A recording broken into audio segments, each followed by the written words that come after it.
మన ముకుంద జ్యువెలర్స్ కొత్త బ్రాండ్ పూర్వి అందమైన 18 గ్రామ్స్ బంగారు ఆభరణాలు దుబాటు ధరల్లో వివరాలకు సంప్రదించండి. నమస్తే రమగారు. నమస్తే జయ. ఏదైనా ఒక స్టోరీ చెప్తారా? చేపల పంట చెప్తాం. చేపల పంట వెరైటీగా ఉంది. కైరో దేశంలోనట, కైరో మంది కదా. మంది కాదు, మన కథలు చాలా ఇలాంటివి ఉండవు. కావాలంటే దీన్నే మనం నేటివ్గా కూడా తీసుకోవచ్చు, కానీ కథ అలా ఉందని అలాగే చెప్తున్నా. గోహ అని ఒక ఆయన హాస్యగాడు, చాలా ప్రసిద్ధుడు ఆయన. ఇంచుమించు మన బ్రహ్మానందం గారు ఇదివరకు మొదట్లో ఉండేవారు చూడు, ఆ స్టైల్ అనమాట. ఆయన ఎక్కడికైనా స్టేజ్ ఎక్కితే జనాలు చచ్చిపోయి వాళ్ళ పొట్ట చెక్కలైపోయి, చాలా మంచి పేరుంది ఆయనకి, ప్రసిద్ధుడు. అయితే ఆయనకి ఎప్పుడో ఏదో మొక్కల పెంపకం మీద ఒక ఉత్సాహం వచ్చింది. ఆయన తనకున్న తోటలో అంతా చక్కగా బాగు చేయించి కొత్త కొత్త కొత్త కొత్త మొక్కలు నాటి వాటన్నిటి పూయించి కాయించుకుంటూ ఉండేవాడు. ఈయన తాలూకు ఈ సరదా తెలుసుకున్న ఫ్రెండ్స్ చాలామంది, మనకి ఏది ఇష్టమో అది గిఫ్ట్లు ఇస్తుంటారు చూడు చాలామంది.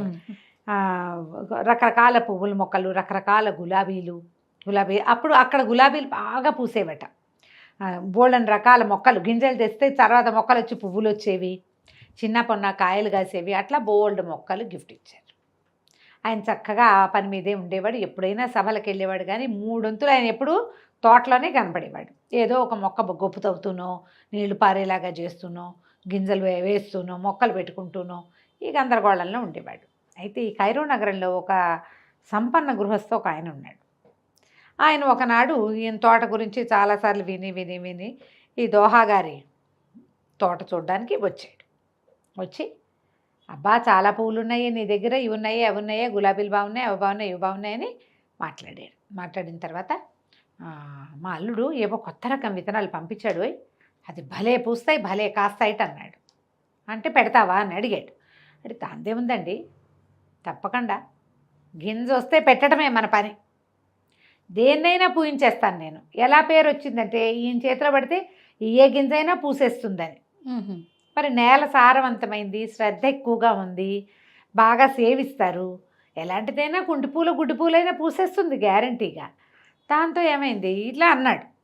అనేసరికి మా అల్లుడు బాగ్దాద్ నుంచి తెప్పించాడు అద్భుతమైన విత్తనాలు, అవి పూయించి చూపించాలి నువ్వు నాకు అని అన్నాడు ఆ సంపన్నుడు. మన దోహా గారు ఒప్పుకున్నారు. తప్పకుండానండి పంపించండి అంటే, సరే ఏం చేశాడు, మర్నాడు ఒక పనివాడు వచ్చాడు. వచ్చి ఇంత కవర్ పట్టుకొచ్చి ఇచ్చాడు.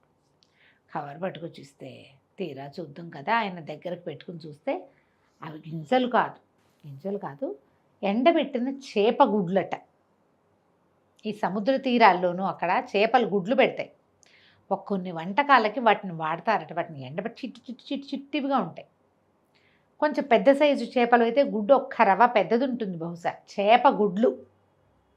అవి ఎండబెట్టి అవి ఇట్లా కుప్పలు తెప్పలుగా పెట్టేస్తాయి కదా, ఆ ముక్క అలాగే తీసుకొచ్చి ఎండబెట్టి ఏవో ఆహార పదార్థాల్లో బాగ్దాద్ నగరంలోనూ అక్కడ వాడతారు. అది ప్రమాదకరమైన నీళ్ళలోకి వెళ్ళి తీసుకురావాలి కదా. ముత్యాలు పగడాలు ఎలా సముద్రాల్లో దొరుకుతాయో ఈ చేపగుడ్లు కూడా అట్లా దొరుకుతాయి. పగడాలు కూడా సముద్రంలో, కోరల్స్ కూడా దీంట్లోనే. పగడపు దీవులు అంటారు కదా, పగడపు దీవులు అంటాం. ముత్యపు చిప్పలు, పగడాలు ఒక చెట్టుకో ఏదో ఒక దానికి ఇట్లా అలా, కోరల్స్ ఒక రకమైన రాయి లాంటిదే, అట్టా పెరుగుతుంది, అది దాన్ని కట్ చేస్తారు. అవి చూసేసరికి కలిసి ఒళ్ళు మండిపోయింది. ఇప్పుడు రేపొద్దున వచ్చి నేను ఇచ్చిన గింజలు మొక్కలు ఏవి చూపించు అంటాడు. అంతే కదా, అంతేగా. బాగా ఆలోచించి అది గుడ్లు అవతల పారేశాడు. కొద్ది రోజులు పోయాక ఈయనకి ఒక దారిలో ఆ సంపన్న గృహస్థు కనిపించాడు. ఆయన లోపల వెటకారంగా నవ్వుకుంటూ, ఏమిటి దోహా, నేను పంపించిన చెట్లు మొలకెత్తాయా, గింజలు పుష్పించినాయా లేదా అని అడిగాడు. అడిగేసరికి పుష్పించకేమండి, అవి మరీ చిన్నవి కదండి, పాతిపెట్టి ఎండ తగలకుండా పిడతలు అని అంటారు, మన మూకుళ్ళు ఉంటాయి కదా చిట్టివి, మన ప్రమిద కంటే పెద్దవి, వాటిని బోర్లించాము, అన్నీ మొలకెత్తినాయండి మీరు పంపించినవన్నీ అన్నాడు. అనేసరికి సంపన్నుడు కాస్త, ఏమిటి చేపలు మొలకెత్తుతాయి, చేపగుడ్లు, విష్ణుపతిగా వీడిగా మంచి పేరుంది ఈయనకి, ఈ దోహా గారికి చాలా మంచి పేరుంది, ఆయన అబద్ధాలాడే మనిషి కాదు. అనుమానం వచ్చింది, ఏమిటి నిజంగా ఏమైనా మొలకెత్తినాయి, అవి గింజలా, నేనే ఏమైనా పొరపాటు పడ్డానా, అదేమిటో చూద్దాం అనుకుని రేపు సాయంత్రం వస్తాను చూస్తానన్నాడు. ఈయన సరేనండి దోహా గారి ఇంటికి వెళ్ళిపోయి వాళ్ళ అబ్బాయిని పిలిచి, ఒరే చేపల మార్కెట్కి వెళ్ళి చిన్న చిన్న చేపల్ని ఒక బుట్టెడు కొనుక్కురమ్మన్నాడు.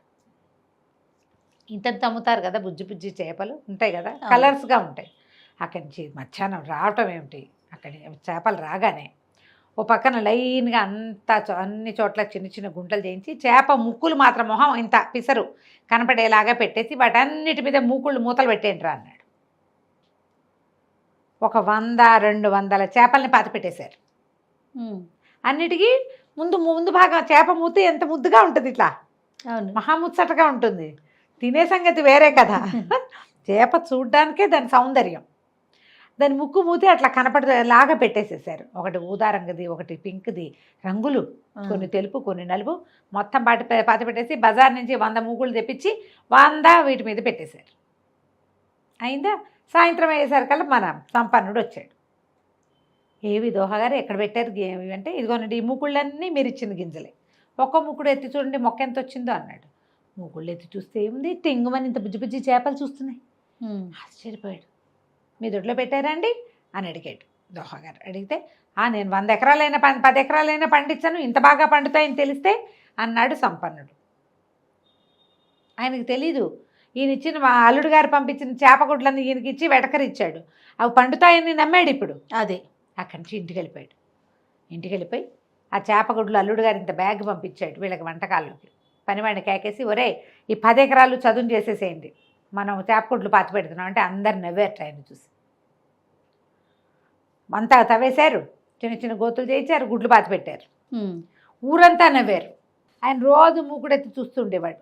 ఒక 15-20 రోజుల పైగా వాళ్ళ అల్లుడు వచ్చి, మీ బొందలా ఉంది, చేపగుడ్లు అసలు అందులో జీవమే ఉండదు, అవి మొలకెత్తడం ఏంటండి, మీరు వెటకారించడానికి ఇచ్చారు దోహాకి, దోహా మిమ్మల్ని ఇట్లా వెటకారిచ్చాడు, ప్రపంచ ప్రసిద్ధిగాంచిన వాడు, వారితో ఆటలాడచ్చా, అదే కదా, అంటుపుట్టు సరసం ఆడితే ఏమవుతుంది, ఇలాగ అవుతుంది.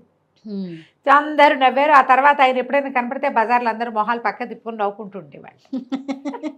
తెలివిగల వాళ్ళ జోలికి వెళ్ళకూడదు ఎప్పుడు కూడా. వాళ్ళతో వెటకారం చేయకూడదు. పులితో వెటకారం చేయొచ్చా, అదే కదా, పులి మీసాలు లాక్కూడదు.